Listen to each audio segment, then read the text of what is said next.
রে বাজার, তোরে কইছি তুই বউরে নিয়ে ফেরত আইতে। আম্মা, আমি জোর করে আমার মায়ের সাথে নিয়ে এসেছি। আপনার পোলাও তোকে রাজি ছিল।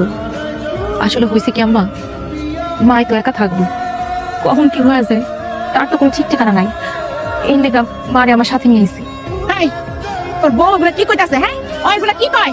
এখানে থাকবো মানে আমার বাড়ি কি ধর্মশালা যেখানে যে সে থাকবো? এই তোর বউরে তো তার মারি নিয়ে যান, এখন গাড়িতে দিয়ে আস। আসলে আমি এতটা বুঝি নাই, আমি অবুঝের মতনই চলে আসছি। আর আপনি যেহেতু চান না আমি আজকেই চলে যাবো, আর কোনোদিন এই বাড়িতে আসবো না। না, আপনার যাওয়ার দরকার নেই। আম্মা, ওনার লগে আমার কথা হয়েছে। আমার কইছে 1 মাসের মধ্যে 3 লাখ টাকা বুঝাই দিব। এই একটা মাস উনি এই বাড়িতেই থাকুক, টাকা পয়সা যখন বুঝাই দিব তারপর উনি ওনার বাড়িতে চলে যাবেন।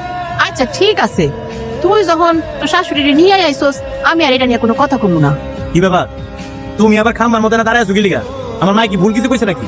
হ্যাঁ, আমি যাও, তোমার মারে নিয়ে বিছানা যে ঘরটা আছে করে যাও।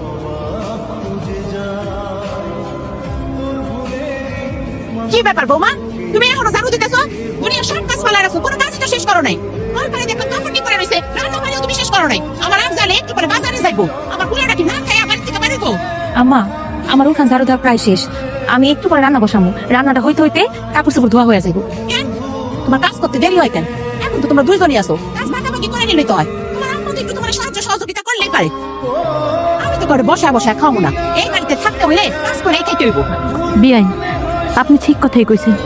দেখেন না, আমারও তো উচিত মাইয়ার হাতে হাতে একটু কাম করে দেওয়া। ও পোলাপের মানুষ বুঝে না, খালি কই মা ঘরে যেয়ে বসে থাকো, শুয়ে থাকো। না মায়া পুরো ঘরে গিয়ে শুয়ে থাকতেন, আর আপনি করে না জাতির মতন ঘরে গিয়ে শুয়ে রয়েছেন। মায়ের শ্বশুর বাড়িতে ফ্যানের উপর ফ্যান তুলে খাইতে আপনার কি লজ্জা লাগে না? আম্মা, আপনি কিন্তু আমার মায়ের এখন অপমান করতেছেন। আমার মায়ের 2 দিনের লেগে বাড়িতে থাকতে হয়েছে ঠিকই, কিন্তু মায় তো এবারে কাজের লোক না। তোমার তো অনেক সাহস বাড়ছে।